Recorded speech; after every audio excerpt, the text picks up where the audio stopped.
So good afternoon. I'm Chris Cooney, President of the Metro South Chamber of Commerce. It is my pleasure to welcome you to the Chamber's 111th annual meeting. Thank you for your attendance at what is designed to be a celebration of many leading businesses and the wonderful people who contribute so much to our community.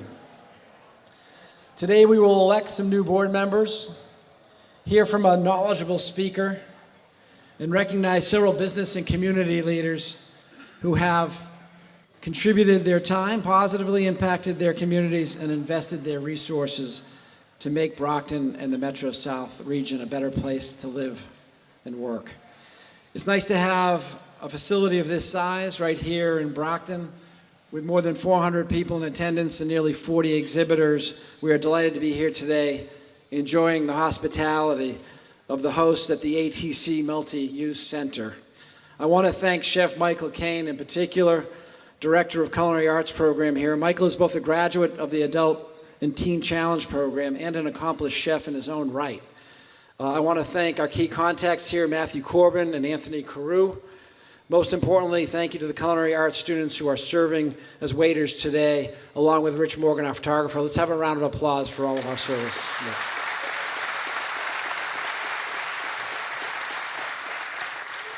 Thank you. I also want to send special thanks to Mike Lambert and the team from the Brockton Area Transit Authority, as well as Mark Brewster, owner of Brewster Ambulance, for their help today with parking and getting you all here from the parking lot, the overflow. Did anybody ride the new electric bus that was just introduced? I know many of you did. Yeah, pretty impressive, right? Very quiet, very clean, very nice, very new. The only thing better than that bus, and there's 3 of them here, and the whole fleet, from what I understand, is going to be converted in the next 10 or so years. The only thing better than having those electric buses all brand new are the drivers. BAT has some great drivers. Let's have a round of applause for the Brockton Area Transit Authority.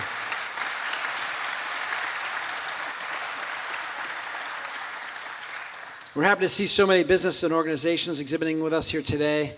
We ask you to visit them to learn more about the services they provide. They came in early today. They set up to display, and we ask you to make your way around, say hello. You know, a lot of the exhibitors here today are actually going to meet other exhibitors and other attendees, and that's how we build a community and build a network within the region. I met many new people, organizations that have been here for a long time, but I met many new people within those organizations. If you're one of those folks, know that you're welcome. We're happy you're here, and you're just going to add to the fabric of this chamber and this community. So go out of your way and say hello. Visit a few booths and meet some people you haven't already. We also want to remind you that Small Business Saturday is coming up. It does make an impact when you take a portion of your funds for holiday gifts and spend it locally. So please, as American Express has asked us to do, honor Small Business Saturday and spend some of your holiday funds this year shopping locally. We're pleased to be at full capacity, so if you see somebody looking for a seat and they can't find one and you have one, just raise your hand and welcome them to your table. It'll be an opportunity to network a little bit more. And now to sing our national anthem, please rise and join me in welcoming the New Heights Charter School Ensemble under the direction of Ketsia Foston.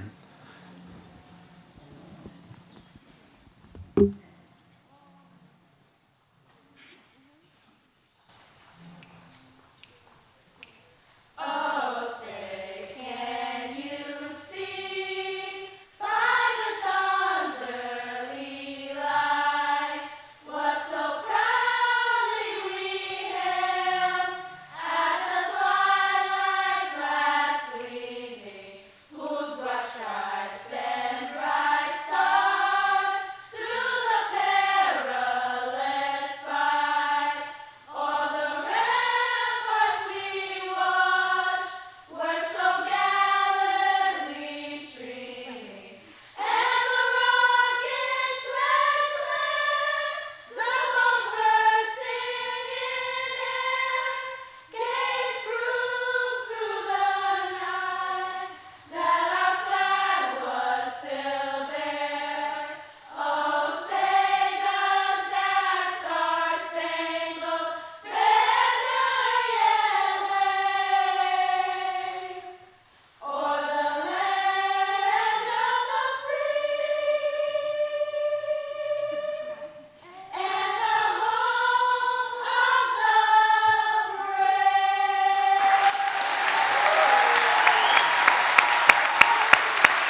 Thank you, New Heights. Always inspiring. At this time, in honor of our active duty service members and veterans, please join me in a moment of silence as we honor them for their dedicated service to our country.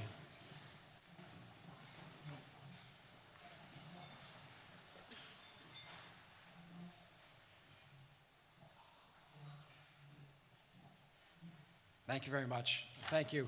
That was inspiring to hear you and just wonderful to have you here. Thank you very much.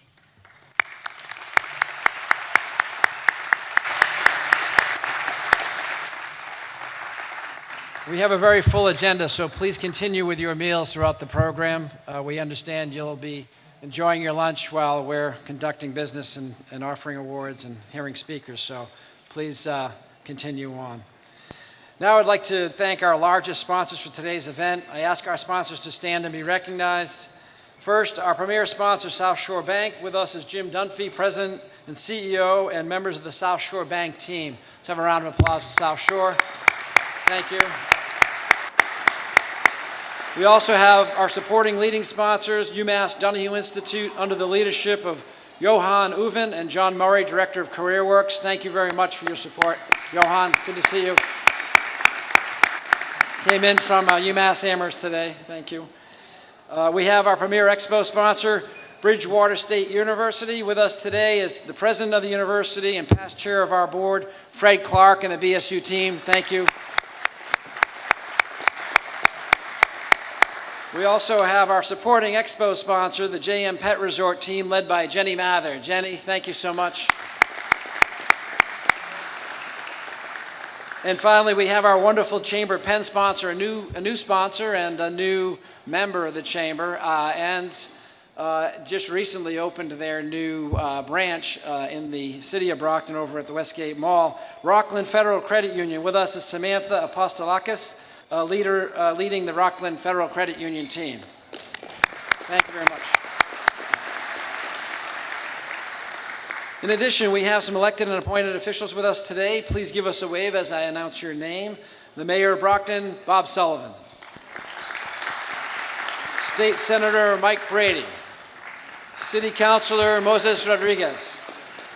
United States SBA Director Bob Nelson, accompanied with Shelley Gillis. Thank you very much. From the Massachusetts Office of Business Development, we have Alexandra Husted. Alexandra, thank you. From SCORE, we have Peter Smith. And from the United States Chamber of Commerce, Steve McAllister, Vice President of the Eastern Region. From the Old Colony Planning Council, Nick Giaquinta. And from the City Planning Office, Rob May. Round of applause for all of them. Also want to announce Lynn Tokarczyk, Business Development Strategy, who has just helped us relocate a company here with 70 new employees and 75,000 square feet. Air Energy had their ribbon cutting yesterday. You're going to hear a little bit more about them. You can read about them in your program. Thank you, Lynn, for bringing them to Brockton. We really appreciate it. We also want to thank so many of our past chairs of the board, directors, and economic development partners who are in attendance this afternoon. Thank you for your collaboration through the years. As we gather here just after an election and on the edge of a new year, it's a perfect moment for us to focus on how we can keep strengthening our region and supporting the businesses and communities that make Metro South thrive. The United States Chamber of Commerce recently published a powerful guide titled Telling a Better Pro-Business Story, which encourages us to shift our narrative. Today, we're not just talking about policies and numbers, but about the lives we improve, the jobs we create, and the ways we enrich community as a business community. Businesses are not just engines of economic growth, they are problem solvers, innovators, and often the backbone of our neighborhoods. As we step into 2025, let's embrace a positive, forward-looking approach that acknowledges our shared challenges and celebrates our collective strengths as Americans. We are at our best when we work together for the success of a business in Brockton and the Metro South region. For the success of a business in Brockton and Metro South is the success of the people who live and work here. It is in the coming year, we'll continue to focus on policies and initiatives that make it easier for businesses to thrive. And we'll amplify the stories of businesses making a difference, not just in their own growth, but in the lives of the employees, customers, and communities that they reside. So, Let's look forward with optimism, with a shared commitment to making Metro South a place where businesses and communities can reach their full potential. As I think of such a positive and successful business, I think of our MC for today's program. The Chamber is fortunate to have the positive leadership of Richard Hines as our chair of the board. Please join me in welcoming Rich Hines, Chairman of the Board of Barber Corporation, a leading manufacturer of shoe welting and plastic extrusions with sites here and in Atlanta, Georgia. Rich? Thank you, Chris, and welcome to this 111th edition of the annual meeting of the Metro South Chamber of Commerce. It's a privilege to stand before such an inspiring group of business leaders, innovators, and community advocates who make our region so vibrant. As we gather today, it's important to recognize not just what we do, but why we do it. We're here to foster a climate where businesses of all sizes can thrive, create jobs, and contribute to a stronger economy and the community. Businesses are more than just economic engines. They are community builders, innovators, and problem solvers. Our mission at the Metro South Chamber of Commerce is to support and advocate for businesses that drive opportunity. Over the past year, we've championed programs and policies that empower businesses to invest in our community, and we've worked to tell the story of how our local businesses contribute to a better quality life for all. Our story is one of resilience and collaboration. As we look ahead, we're focused on advocating for an environment where businesses and community success are interlinked, where every policy we support is an investment in the people and the businesses that sustain our region. Together, we are building a pro-business environment that encourages entrepreneurship, supports growth, and brings sustainable prosperity to every corner of the metro region. Today, we celebrate your achievements and the incredible impact that you make every day. We also look forward to shaping a future that allows with our shared values of growth, opportunity, and community. Thank you for your commitment, and thank you for joining us as we continue to tell a pro-business story, one that is vibrant, inclusive, and deeply rooted in our community. Welcome again, and here's to a successful year ahead. At this time, I'm pleased to present a report of the nominating committee for 2025. The slate was officially voted in our October board meeting. I ask those present to give a wave as I call your name. And please hold your applause until all the names have been said. Nominated and elected to the class of 2027, Michael Lambert, Brockton Area Transit Authority. Todd Copeland, Copeland Enterprises. Andrew St. Pierre, Brockton Plumbing and Heating Supply. Nominated and elected to the class of 2026, Fred Clark, Bridgewater State University.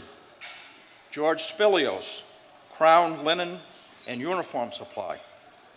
Nominated and elected to the class of 2025, Bill Mitchell, Massasoit Community College. Scott Sanborn, Harbor One Bank.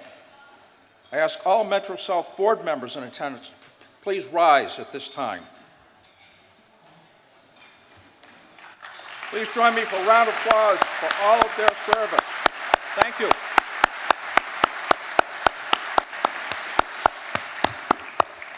The following will serve as officers, and I ask each of them to stand as I read your name, and please remain standing until all the names are closed. And again, please hold your applause until all of these people have been recognized. Chairman of the Board, Dan Evans. President and CEO, Chris Cooney. Chair-elect, George Spilios. Treasurer, Greg Hart, CPA. Vice Chair, Economic Development, Fred Clark. Vice Chair, Membership Development, Mike Lambert. Vice Chair, Community Affairs, Doug Smith. Vice Chair, Government Affairs, Sue Joss. Past Chairman, myself, Rich Hines. Please join me in a round of applause for these people.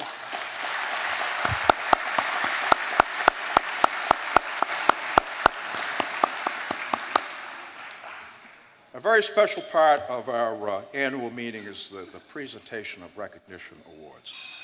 And I'm going to ask President Chris Cooney to join me in presenting these awards. Our first presentation honors board members who have completed the maximum term on the board. Please join us on stage as I call your name. Joe Casey, past chamber chair and CEO of Harbor One Bank. Joe here? There he is. Nelson Fernandez, consultant and formerly of JJ's Cafe. Jenny Mather, JM Pet Resort.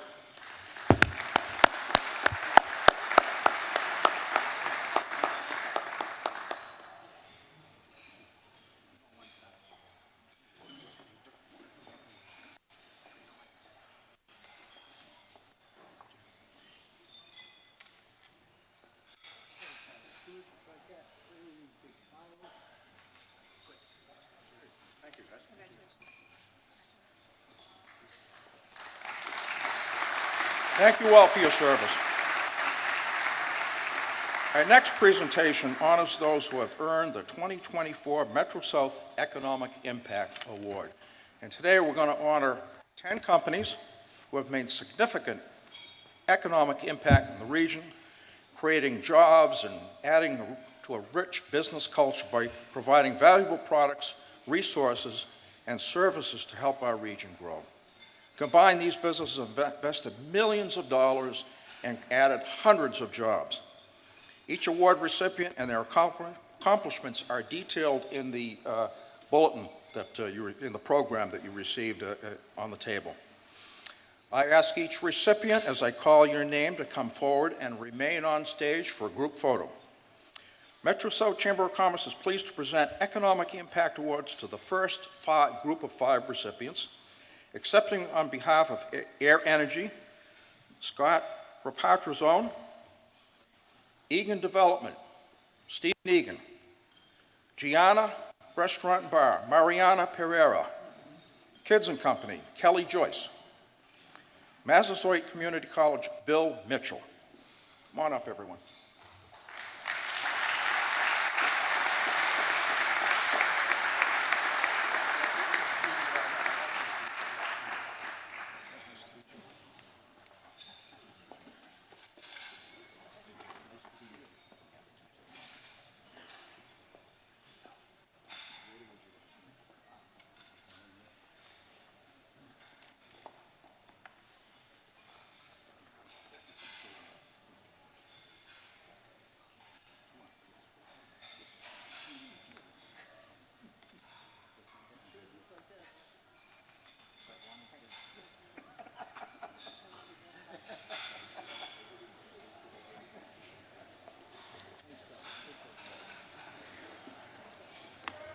Chamber is pleased to present the Economic Award. Yes.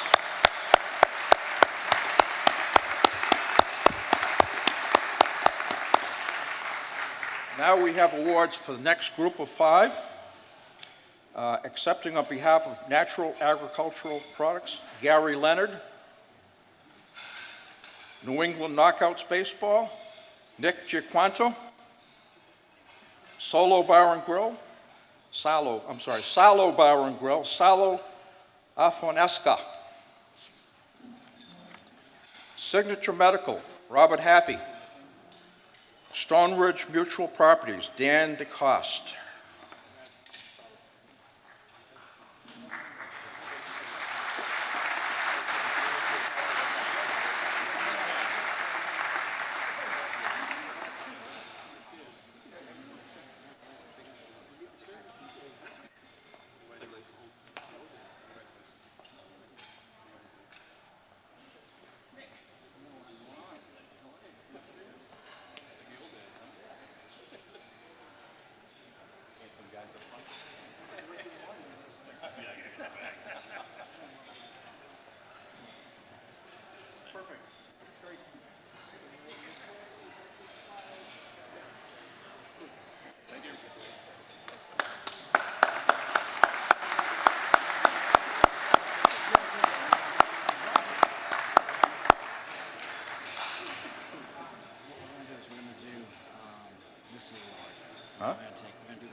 Okay, just this award, okay.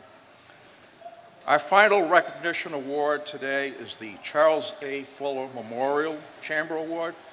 Now, Charles A. Fuller was, the late Charles A. Fuller was once the CEO and publisher of the Brockton Enterprise.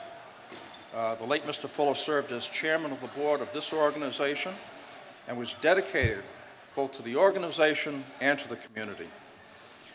This award recognizes an individual whose leadership, performance, personal example, and good influence has done the most to advance the welfare of the Metro South Chamber of Commerce and the community. And this year's recipient is Susan Joss of the Brockton Neighborhood Health Center. It is my honor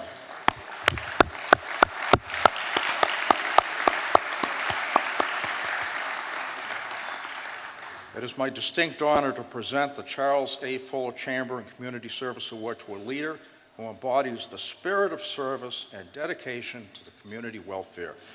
Today we recognize Sue Joss, CEO of the Brockton Neighborhood Health Center, for her remarkable contributions to Metro South region and her lasting influence on the Chamber of Commerce.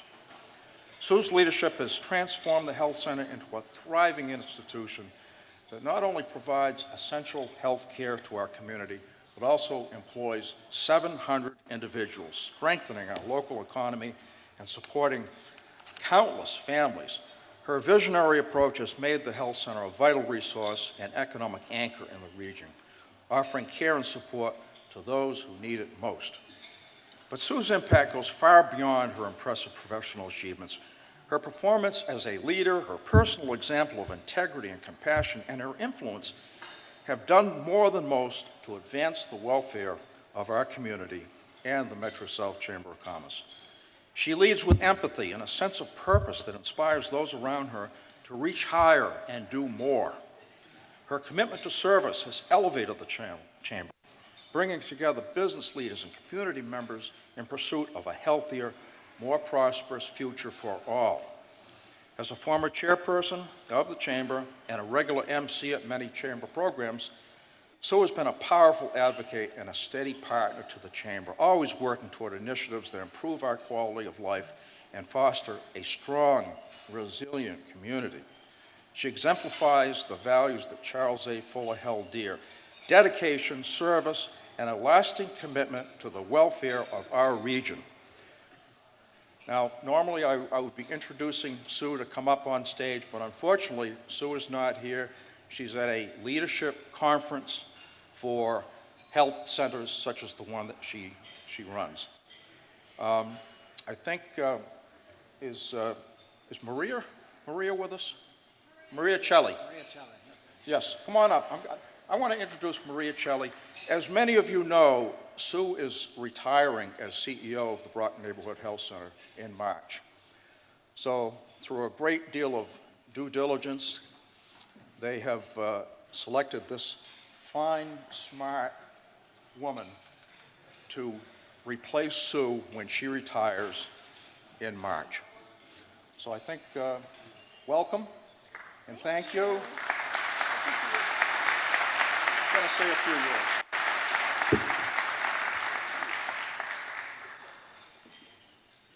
Okay, good afternoon, everybody. I'm so honored to be here accepting this award on behalf of Sue Joss. I do have a few remarks to share that are Sue's words, so forgive me. Number one, that I'm looking at my cell phone. She sent them to me at a moment where I couldn't print them. And I'm not checking social media or text messages from my children, not at this moment. And number two, that I might refer to myself in the third person. I'm going to read these as Sue wrote them, with her intention. But I feel honored to be here accepting this on her behalf. For those of you who have worked with Sue or who know Sue, you know what a legend she is and how much she has committed herself, her time, and her energy and her heart to the Brockton community at large. On behalf of Sue, thank you all so much for selecting me for the Charles A. Fuller Award. I'm honored and touched. I wish I could be with you all. I am in Seattle with leaders from every state across the country, planning for the continued growth of community health centers, and service to our communities. Serving on the Chamber Board, including a term as your chair, has been a great honor for me. The Chamber does amazing work bringing community leaders together to discuss and act on important issues. One of my greatest contributions to the Chamber was serving on the search committee many years ago that selected Chris Cooney as the Chamber's president. Chris led the Chamber to a 5-star Chamber rating and is a trusted leader in the community.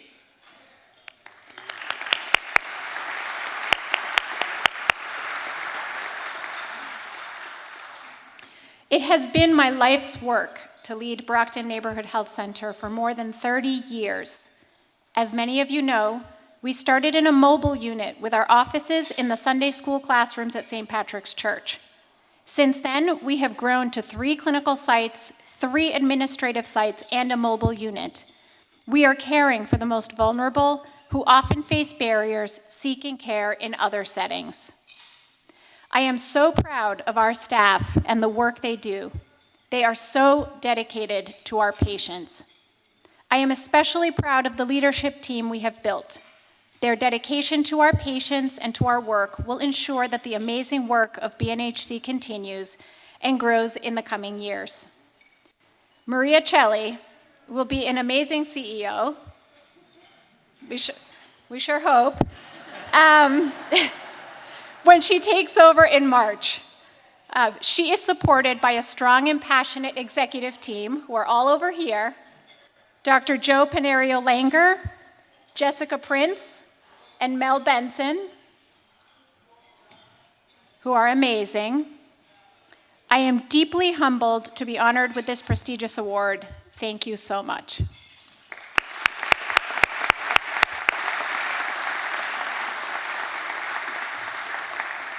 Thank you, Maria. You have the support of everyone in this room, and we know you're going to do an awesome job. Thank you.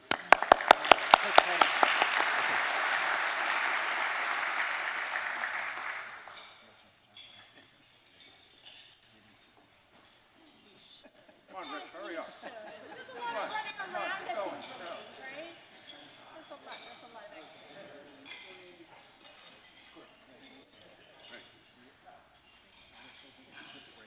All right, we're going to take a short break while the chicken is being delivered, and we'll be back up here to continue the program in a few minutes.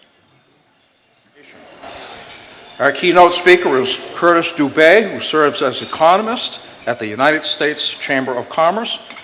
Curtis brings a wealth of knowledge and experience with a background that spans economic analysis, tax policy, and business advocacy. His work at the U.S. Chamber plays a vital role in helping businesses understand and navigate the economic landscape, especially in times of rapid change. Curtis's insights on economic trends, policy shifts, and their implications for business growth are highly sought after, and he frequently shares his expertise in leading national news business publications and premier news outlets across the country. His ability to translate complex economic data into clear, actionable advice makes him a trusted voice for both large corporations and small business owners alike. Dubé is a native of New England and received his master's degree in economics from the University of Connecticut and his bachelor's degree in economics and leadership studies from the University of Richmond. He resides in Washington, D.C. with his wife and 3 sons. Today, Curtis will be sharing a post-election perspective on where the economy stands and what we can expect in the coming year, and how we, as a community, can prepare for both the opportunities and the challenges that lie ahead. Please join me in giving a warm welcome to Curtis Dubé.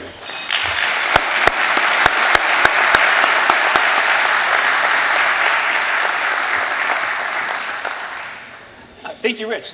It's a pleasure to be here. So I go around the country, I do these presentations an awful lot, and this is the biggest one I've ever been at, and probably the best organized. So great job, Chris, and the entire Metro South team. It's a pleasure to be here. We're going to go through a bunch of different slides on the economy. This is for you. We will distribute this. The team has it. Emma can send it around. We will make sure to have it. All these slides that you'll see are annotated. They have extra data and analysis. You can have it. You can use it as you see fit. we have an interesting task today. And that is because the economy is really, really good. It's been good for a long time now. But absolutely no one believes it. Like I said, I do this an awful lot, a couple times a week all over the country. And everywhere I've been, I get the same blank looks. I tell people the economy's good. They look at me like, we have no idea what you're talking about. And I think that was certainly reflected in the election results a couple weeks ago. It was very clear that the electorate, the American people, didn't think the economy was doing very well. And it showed up very strongly in the results. I think we all know that it's inflation. There will be no big reveal. We know inflation's been a big issue for a couple of years, and it remains such. We'll talk a lot about that as we go forward. Let's start with where the economy is right now. There we go. The economy is growing at a pretty strong clip. It grew at almost 3% in the third quarter. It's on pace to grow about that this quarter. It grew really well in 2023. So again, the economy is doing well. And here's the key thing to remember about an economy that's growing and advancing. Economies are like great big aircraft carriers. They don't turn around quickly. Something has to change their trajectory. We're not going to glide into a recession. We're not going to all of a sudden, it's not going to happen on its own. Something has to happen to fundamentally change the trajectory of the economy for us to have a recession or for it to be materially altered. So the economy is going to continue to grow well until something like that happens. As is often the case, the US economy is the envy of the world. Every other country, even developed, industrialized countries, would gladly trade places with us today. Our growth rate's stronger, our unemployment rate's lower, our wages are growing stronger, even our inflation rate is lower. So it's always the case. Every other country would gladly trade places with us. I get asked a lot, well, how long can the US remain the global reserve currency? We've got so many problems. And my answer is that only for the rest of our lifetimes, our children's lifetimes, their children's lifetimes, and probably their children's lifetimes. The United States will remain the global reserve currency for the foreseeable future. We have the biggest, strongest, most dynamic economy. We have the biggest, deepest, most actively traded financial markets. We have the most established judicial system to adjudicate disputes. And all evidence to the contrary, we have a very stable democratic political system. No country can hold a candle to any one of those four things, never mind adding them all together. So the US will be the reserve currency for as far as the eye can see. Okay, so I told you that the economy is doing well, should continue to do well, probably in a growth between 2.5% to 3% for 2024. I mean, the long run growth potential of the US economy is 2%. We're exceeding that. This is really, really good. I told you that, and I told you no one buys that, so it leads to the question of how do we keep getting this really good, strong growth rate? And the answer is that consumers continue to spend at a breakneck pace. So I got a pointer here. Look, this is the dotted line is the line is the month-to-month percent change. Don't look at that. Look at the bars. There we go. That's hard to see. The bars, look how they go up month after month after month. Consumers keep spending more and more and more each of it. And that's above inflation. This isn't an inflationary thing. This is consumers spending above the rate of inflation month after month after month. This is the latest data we have on spending is from September. We'll get new data for October next week. But we get an early release, just retail sales. So that's just sales at stores and bars and restaurants, so physical stores and online. It was really good again in October. So I anticipate that when we get full spending data for the month, it's going to be really strong again. So consumers are spending at a really incredible clip that no one anticipated they could do. And this has been going on since COVID. So we had the big, the lull right when COVID hit, but then we get the round of checks and all the stuff, and people have been spending like crazy ever since. So that leads to the next question of, again, no one thinks the economy is good, but everyone seems to be spending an awful lot. How are they able to do that? And the main answer is that in the United States of America today, if you want a job, you can have one. There are 609,000 more job openings than there are unemployed workers to fill them. Now that's come down. It used to be for a while it was 2 million. But that we're even in a situation where they're even close. It used to be that unemployed workers vastly outnumber the number of open jobs. That's why we cared so much about the unemployment rate. It still matters, but this is a big, big change. So even if it goes back to being kind of parity, it's a new world we're in. But so right now, again, so the number of job openings exceeds the number of workers available to fill them. So again, so if you want a job, you can go out and get one. This is a big change. And not only if you get a job, if you get one of those jobs, it pays really well. Wage growth has been about 4% for a really long time now. So you can go get a job, it pays really well. It's been paying above the rate of inflation for almost 2 years now. So that is why consumers have been able to keep spending at the pace they're spending at. Now there's a big caveat with this, and back to why people don't think the economy is good, why they were mad and took it out on incumbents in the election a couple weeks ago. The big caveat is this. Since March of 2021, when inflation took off, the prices have risen in aggregate, we'll come back to the aggregate talk in a minute, have risen in aggregate 19%. Wages have grown 18%. So inflation is still outpacing wage growth since March of 2021. But in the last year and a half, almost 2 years, wages have been surpassing inflation and have been helping consumers keep spending. There were two other things that were able to help consumers spend for the last couple of years. One was savings. We had a huge amount of savings built up during COVID, so every bar above that dotted line was excess compared to the pre-COVID saving average. A lot of different ways to add up. I had about $3 trillion of excess savings. Now a lot of people would point out and say, well, that's probably just rich people. But Elon Musk, Warren Buffett, Bill Gates, they saved a lot during COVID. $3 trillion is such a gargantuan amount of money, it's hard to conceptualize, but it wasn't possible for even only billionaires to save that much. Eventually we got data that showed that middle low-income savings accounts went way, way up during COVID. Now we've been spending that down since, I think it's about 2 years now. Yeah, so starting in early 2022, those savings balances started falling. The excess savings started coming down as people kept spending it. There's probably about $1.5 trillion left, but that's probably for those who don't need the savings to keep spending. The other way was with credit cards. Credit card debt, we paid it down enormously during COVID. We as an economy have spent those balances back up. So those who most need a credit card to spend extra or make ends meet have probably exhausted their balances. Now this looks scary. You see people kind of react unfavorably to this chart. A couple of things to point out. In aggregate, the amount of credit card debt as a share of our income is still way below historical averages. So this is not a systemic problem. This isn't a problem that can impact the economy. It's a problem if you're one of the people who spend up your balance, but in total, it's not an issue right now. Couple other quick things to note. Credit card defaults have started to rise. They're roughly back to where they were around COVID, maybe a little higher. Not 100% sure why that is, but it's something to keep an eye on. The other one that people get a little nervous about is there's been a big spike in the rate of defaults, delinquencies with auto loans. That is understandable though. If you remember back during COVID, the price of cars went through the roof, new and used. There was a huge shortage. If you needed a car, you needed a car. You had to pay a whole lot for that. And so if you were a subprime borrower, you might have had to take an adjustable rate auto loan.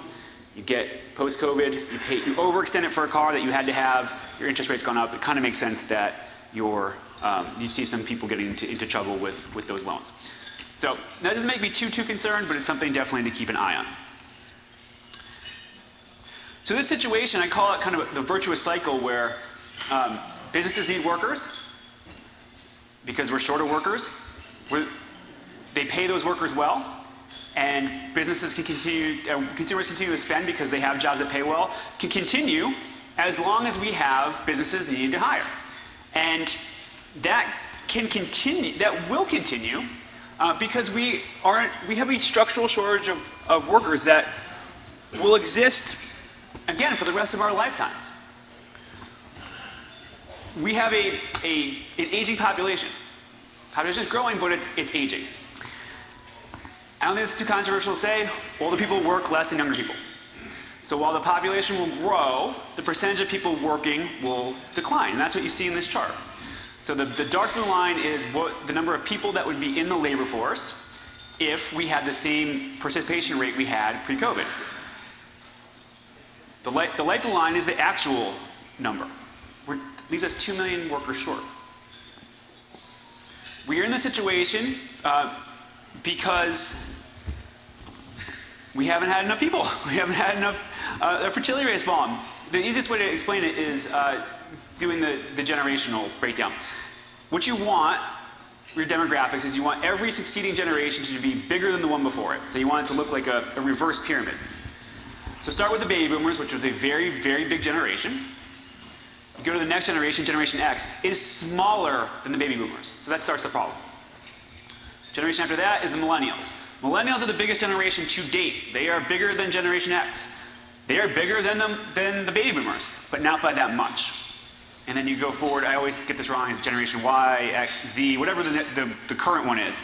It is smaller than the millennials. And that's where the problem really kicks in. So rather than having that nice inverted V population distribution, it looks like Jenga, the kids game with the blocks. It goes out, in, and it's teetering. Now, I said that we're the envy of the world when it comes to the economy. Other countries have it way, way worse, but it doesn't make it the problem that fact doesn't make the problem any less of an issue here in the US. This is not an easy thing to change. There are only two ways to get more workers, more people into a population, into an economy. You can have more children. There's two problems with that. One is that even if you start having a lot more kids, it's 20 years before they're in the labor force. The other problem is that fertility has been falling ever since the advent of the Industrial Revolution. I don't think we're going to turn that around anytime soon. The other way you can add workers is through immigration. I don't think we're going to have any changes to our immigration system in a big way anytime soon. The dysfunction in Washington is just too much. So we are going to be in a situation where we are looking for workers for a very, very long time.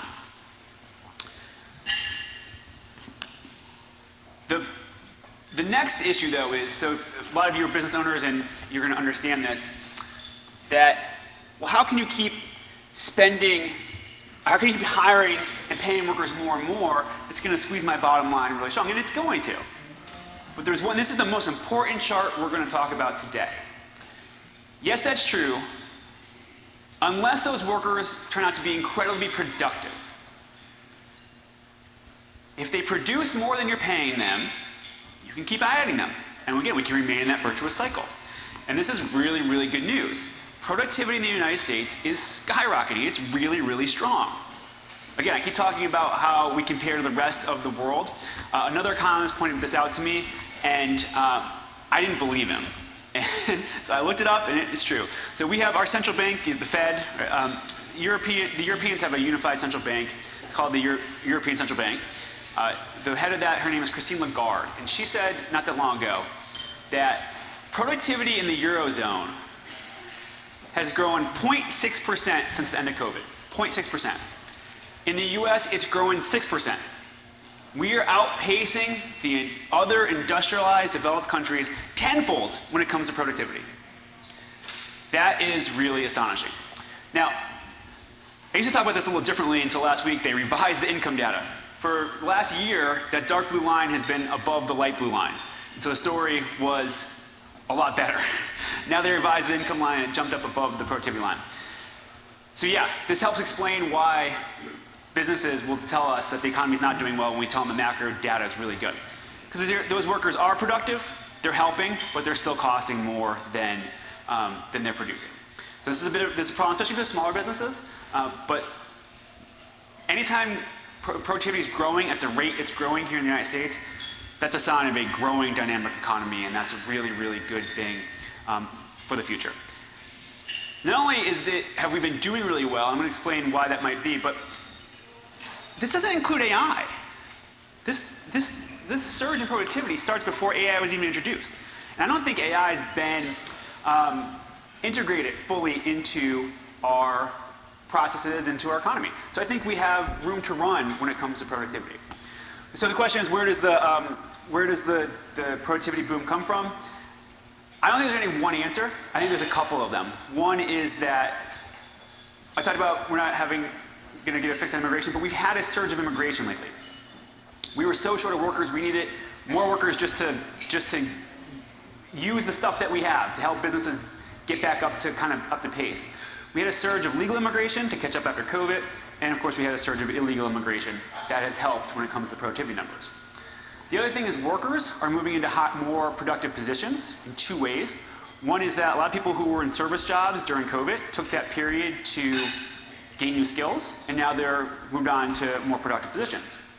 The other is that businesses are hiring workers they wouldn't have hired before. So they might have needed 95% of you might have needed 95% of the skills necessary for an open position. Businesses will hire you 60-65% now. If you have, as long as you show up and you roughly have 2/3 of the skills necessary, they'll hire you. Regardless, that person's much more productive than they were before. The other part of this, I think, is that we're getting a big bump from automation and mechanization. So the example I use, this isn't as, I use this around the country, so it's more applicable here. So we were up here, not Great Barrington, where's the Great Wolf Lodge? You were there, right? Fitchburg, early in April. So I came down to do the same talk in the morning, and there's a Dunkin' in the lobby, of course, and everyone had coffee and donuts and breakfast sandwiches, and there was one woman working at the Dunkin'. There are hundreds of people in the lobby. Everyone's got everything they need. You see, 3 or 4 people to staff a Dunkin' like that? And it's just one person. And it's because there's a wall of kiosks in the front. You can order the kiosk, you order your phone. And I don't know what's going on in the back, but there was something helping her fill all those orders. So that one worker is 300 to 400% more productive than she would have been before. So Dunkin' can afford to pay her a lot more. And remember, pre-COVID, we were all worried about those other people who were displaced. What are they going to do? What are they going to do for a job? They're going to be out of work. They're not out of work. They're doing something that's a heck of a lot more value added. So you can see just that simple example, that's just a Dunkin'. That is happening all over the economy in much more complicated, much more value added, much more productive type processes. Okay, so what I ultimately see for the rest of 2024 is we're going to grow pretty well. Maybe a little less in 2023 because of the spend down on savings and the lack of credit. I think 2025 is going to be really good. I think we're going to get a bump from AI. I think this productivity number is going to continue to grow.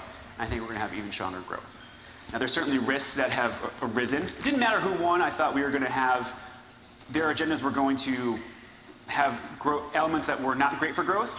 Now that President Trump's won, it didn't, but whoever won, I thought the economy was going to be strong enough to overcome those pitfalls. I still think that's the case. A little bit of caveat, we have no idea how large of tariffs President Trump's going to apply, what it's going to apply to. He's always a bit of a wild card. It makes it more difficult to assess, but I think the economy is in such good condition it can withstand a policy mistake such as large tariffs. Now, okay, I've given you that whole, I've been going for 20-something minutes or so, haven't talked about inflation. So let's get to inflation, but before I do that, there are a lot of, like I said, no one buys that the economy is doing well. There are data points that say maybe it's not as good. The first is manufacturing has been in a slump for a couple of years now. I think it has a lot to do with we all had to buy things that were made during COVID, so it went way up and it's come back down to normal. And then with higher interest rates, the last couple years, there's been a pullback in the purchasing of bigger ticket manufactured items. I think they're going to stay. It's been stable, but I think they'll start to improve as interest rates come down. Small business optimism is way below its 50-year average. Small businesses are really down on the economy. And then consumer confidence has been really, really low for a while now. By the way, the overall number on consumer confidence will remain the same, but everyone who said the economy was bad on November 4th will say it's good now, and everyone who said it was good on November 4th will say it's terrible. It's just how that data point is. It's totally politically polarized, so it's not as useful of a metric as it used to be. But I think, so all those things, whether it's manufacturing being down, consumer confidence, or small business confidence and optimism, it all comes back to inflation. Inflation is still a problem. It is still here. We got data for, it would be September, right? Yeah, September, a couple, wait, is it? We're in November now? Okay, this is October. October data. It ticked up a bit. 2.6% in October, had been down to 2.4% in September. So it's still not there. Remember, the Fed wants 2% inflation. So we're still not back to where inflation should be and will be in the long term. This is consumer prices. This is the broad measure of prices. This is actually not what, the Fed doesn't look at this. It looks at something called core prices. So it takes out, the shape looks the same, but they take out food and energy. Of course, we pay a lot for those things, but they're not as responsive to monetary policy. It's volatile, it bounces around. Even this measure, this is 2.7%. So no matter how you measure it, inflation is above that 2% target. We're much better than where we were. It was at 9% in the summer of 2021 or 22. It's been a while now, 22. So we've come way down. We're back to a much more manageable level. But we're not back to that 2% target. The Fed itself, in its material, says we're not going to be there until 2026. So we have another year of inflation being above 2%. Now, one of the main reasons I think that inflation remains headline in people's minds is that if you go back to when it spiked to 9%, there were a lot of things, it was hitting things that were not necessities. So airfare, car rentals, rental houses, hotels. You could opt out of those things. You can't opt out of things it's hitting now. Food, energy, housing. You have to pay for those things. And that's the things that it's hitting the hardest, and that's why people are so, it still remains the main issue for them. And the other part is that the accumulation matters. Remember, so the Fed wants 2% inflation. It wants 2%, but keep in mind, that's 2%, prices growing at 2%, still rising. There's nothing about the prices that have accumulated over the last 3 or 4 years. So I think the easiest way to describe this is my family's grocery bill. So I got 3 boys, 13, 10, and 8. Our grocery bill last week, $465.60. Now that was pre-COVID, $225, $250. Now they're older, they're 3 or 4 years older, they eat a lot more meat, but that's an awful lot of money more. And that's every week. That is, if on a good week, that's lasting us from Saturday afternoon until hopefully Thursday afternoon. We have to make do on Friday. We're not alone. Families around the country are dealing with that each and every time they go to the grocery store. And yeah, it's going to leave a bad taste in their mouth. And the key thing to understand about the end of inflation is that we don't get the $250 basket of groceries back. It's going to be $465, $467, $471. It's going to grow slower, but it's going to keep growing. It's not going back. And it takes a long time for people to accept that. Now there's good reason we don't want deflation. Deflation is probably more destructive than inflation. China's dealing with deflation right now. It's really not where you want to be. Think about it in your businesses that you operate. If all of a sudden the price of your good or service falls, well, your workers aren't taking lower prices. Lower wages. And your supplier is probably going to take lower prices for what they're providing for you. You're in a really bad situation if prices start falling.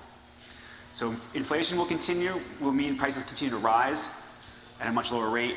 It takes a long time for people to accept that. A couple of years, somebody crunched the numbers. So a couple of years before people finally accept that this is the new normal.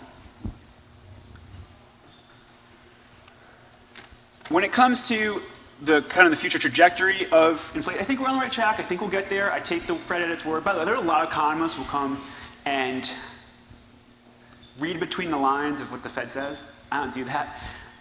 It takes a minute and a half to read the stuff they put out. And people will extrapolate and expand on that. It's right there in black and white. They say inflation comes down by 2026. They'll keep cutting rates through next year. I take them at their word. So it's going to take another, say, 12, 13 months before we're back to the 2% target. They're not going to raise rates anymore. They started cutting rates. They cut their interest rate half percentage point in September. I thought that was a little ambitious. Then we've had we had a really big jobs report in September, made them look a little bit like they got too far out in front. And we had a not great report in October. So they're probably right where they want to be at this point.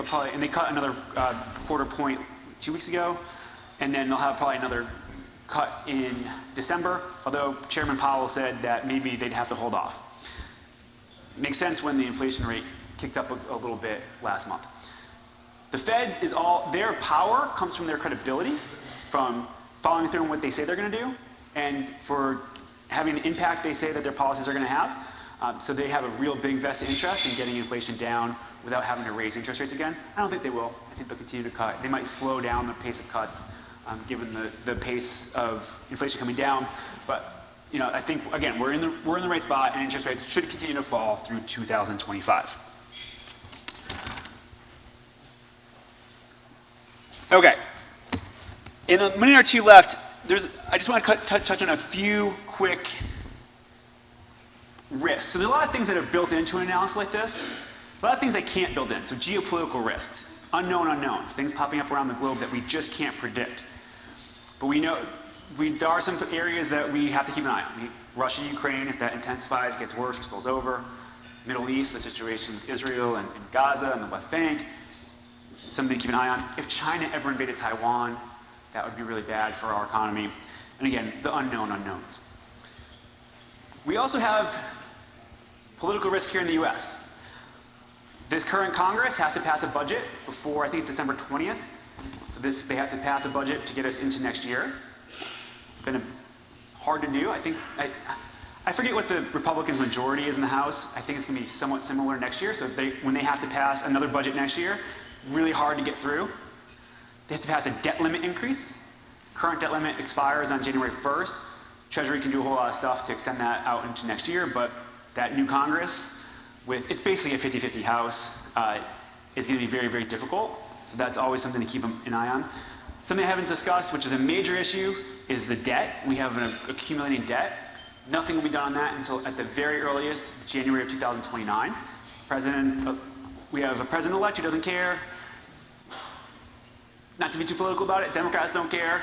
Now that President Trump's the head of Republicans, they don't care. So no one cares about the debt, but it's rising at a really unsustainable rate, and nothing's going to be done about it. Next year, there's a major tax bill. All the Trump tax cuts expire, the individual side anyway. The Inflation Reduction Act, a lot of provisions from that expire next year as well. So it's going to be a really big tax bill next year, something to keep an eye on. And then, of course, there's President-elect Trump. Tariffs are they're a tax. They're a weight on the economy. We don't know how high of a tariff he's going to apply. We don't know what it's going to apply to. We just know he's going to do something on tariffs. And that will remain a big uncertainty until he goes in and does that. And we don't know, he has legal authority to apply tariffs to defend national security. It works to apply to a single country like China. I don't know how you make that justification for every other country being a threat to the US, but he's going to try. And then just the Trump show. It creates a lot of chaos, a lot of swings from day to day, just something that we have to keep an eye on.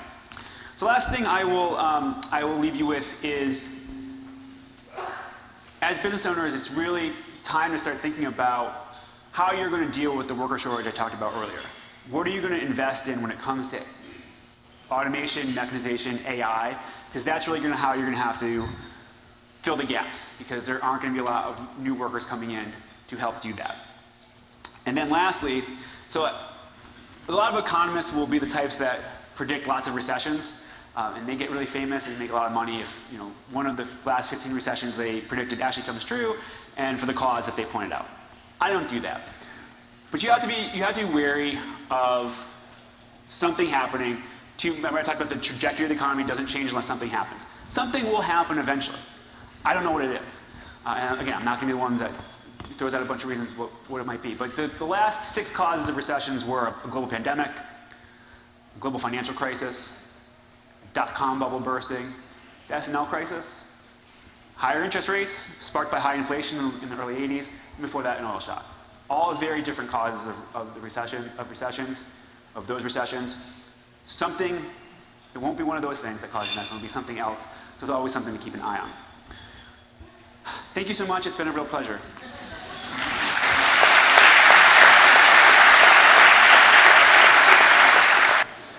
Thank you, Curtis. We'd like to now present you with a small token of our appreciation for speaking to us today. Yeah, I can see Colin. A handmade cutting board made on site here by a skilled craftsman at this facility.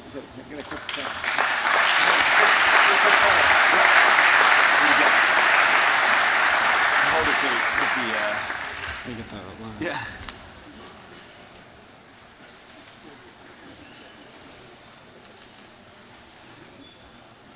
Thank you.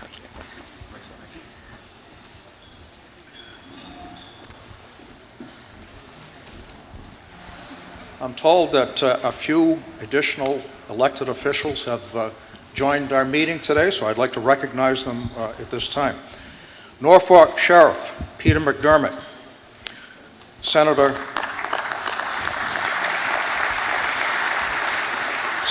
Walter Timilty, Senator Mike Brady,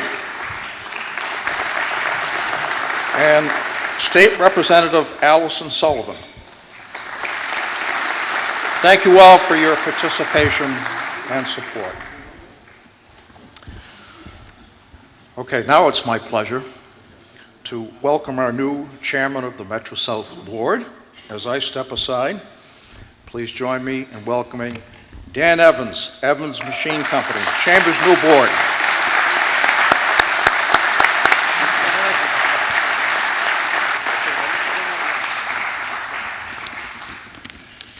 Thank you.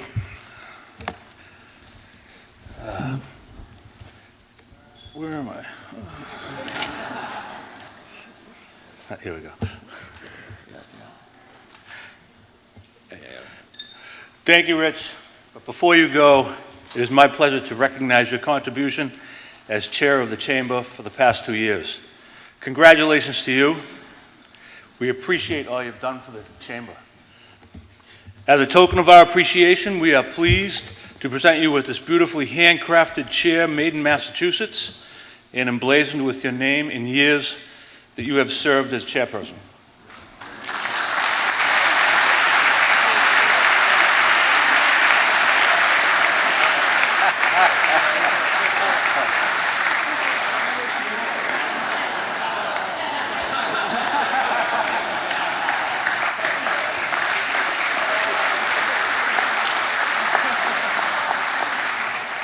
Thank you so much. It's actually been a pleasure to serve you for these last 2 years. It's a little bittersweet, giving up my job and letting this guy. But this guy will do an even better job than I have. But I'm going to stay on the board for I think a couple more years and still participate. So thank you all for your support.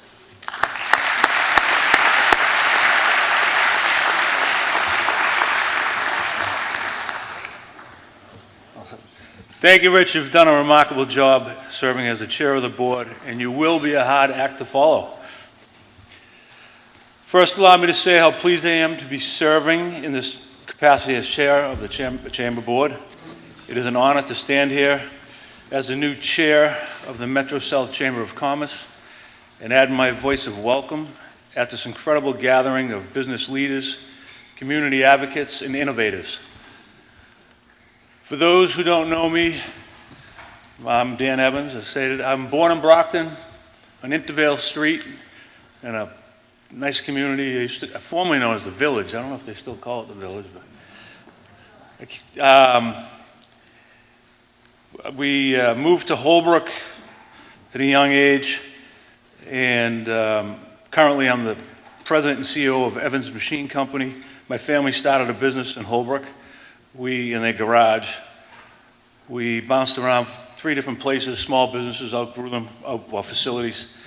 And then in 1984, we relocated to Brockton, bought a building at our current address on North Manchester Street.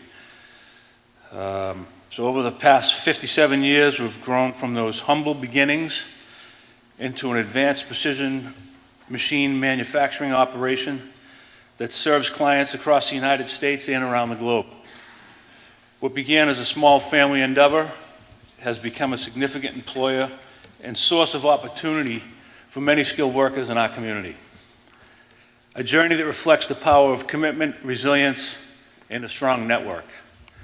And I definitely want to point out the strength of the network. It's not without help from city officials, the private state officials in the community of Brockton and this chamber that has helped us along the way to become who we are today. So it was a great network, and we've been lucky. The chamber has played a significant role in supporting our business, in businesses like ours. I'm very happy now to be in a position to help other businesses grow and thrive in this region. Together we have an opportunity to shape an even stronger business environment, one that is open to innovation, responsive to the needs of our workforce, and supportive of the aspirations of every business, large or small. As we look to the future, I'm excited to work alongside each of you in advancing our shared mission. I believe in the potential of the Metro South Chamber and in the power of collaboration to lift our community and fuel our economy. Let's keep building a region where businesses don't just survive, but thrive.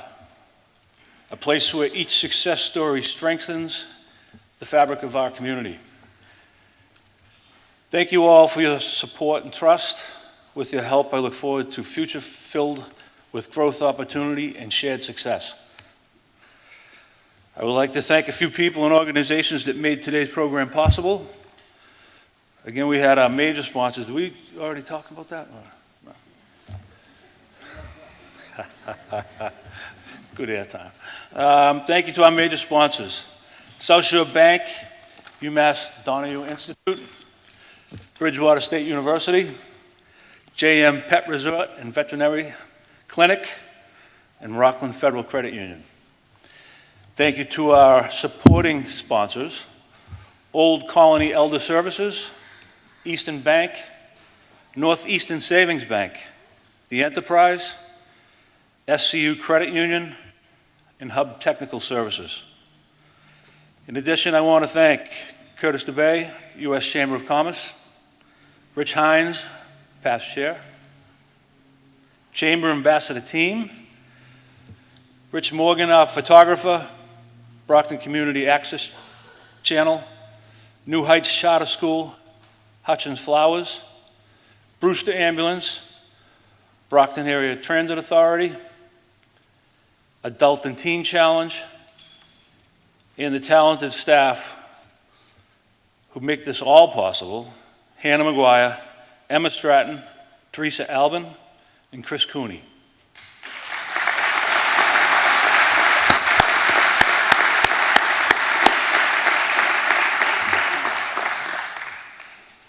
I made it. And now before we adjourn to some networking, I would like to call your attention to the giveaways on your table in collaboration with our sponsors. Please remember to take your bags and all the goodies inside, and thank you, sponsors, again for that. As a reminder, one person at each table will take home the flowers courtesy of Hutchins Flowers, and several others who entered their raffle have won flower displays. The lucky winner of each table is the person who traveled the furthest to this meeting. Figure it out. For the raffle winners, please see Joanne at the Hutchins Expo table to see who won a beautiful flower display. Thank you all for attending, and thank you for your continued support of the Chamber. This concludes the Metro South Chamber of Commerce 111th Annual Meeting. Please stick around for some networking in the Business to Business Expo, which will be open until 2:45. Thank you. Happy, healthy, and prosperous holiday season.